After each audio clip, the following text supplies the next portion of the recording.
মরিয়মকে বললেন, তোমার এক সন্তান হবে। কিভাবে? মরিয়ম জিজ্ঞাসা করল। আমার তো বিয়ে হয়নি। তিনি বললেন, ঈশ্বরের পবিত্র আত্মা তোমার মধ্যে আসবে, সেই শিশু হবে ঈশ্বরের সন্তান।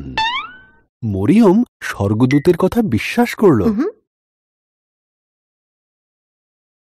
মরিয়মের বিবাহ ঠিক হয়েছিল, কিন্তু যোসেফ মরিয়মের কথা বিশ্বাস করল না। তখন এক স্বর্গদূত এসে তাকে দেখা দিল আর বলল, মরিয়ম মিথ্যে বলছে না, তার পুত্র হবে ঈশ্বরের সন্তান। তোমরা তার নাম রেখো যিশু।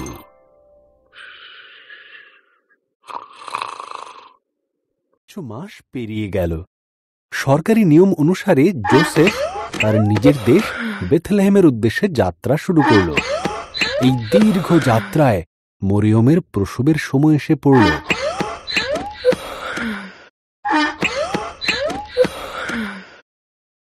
সরাইখানা লোকে ভরে গিয়েছিল। তাই ঈশ্বরের পুত্র জন্ম নিলেন এক গোয়াল ঘরে। কাপড়ে জড়িয়ে খড়ের বিছানায় তাঁকে শোয়ানো হল।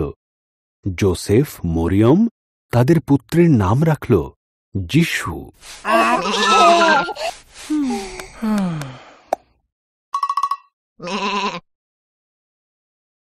বেথলেহেমের কাছে এক স্বর্গদূত এসে মেষ পালকদের দেখা দিল।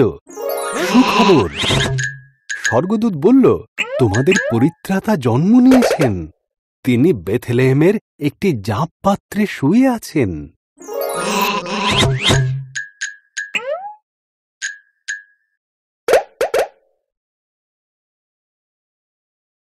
আরো স্বর্গদূতেরা দেখা দিল। এত সংখ্যায় তারা আসলো যে পুরো আকাশ তাদের দ্বারা ভরে গেল। তারা প্রত্যেকে গাইতে লাগলো, স্বর্গে ঈশ্বরের গৌরব হোক, আর যারা তাকে ভালোবাসে তাদের শান্তি হোক।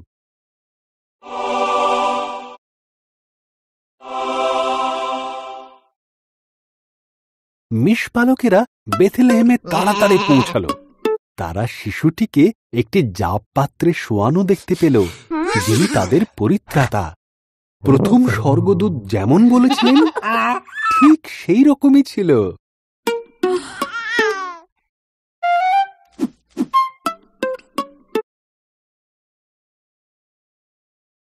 যিশুকে দেখেই নগরে ফিরে গেল। খুবই উৎসাহিত হয়েছিল। তারা সবাইকে এই ঘটনা শোনালো, আর তারা ঈশ্বরের প্রশংসা করল এমন ঘটনা ঘটাবার জন্য।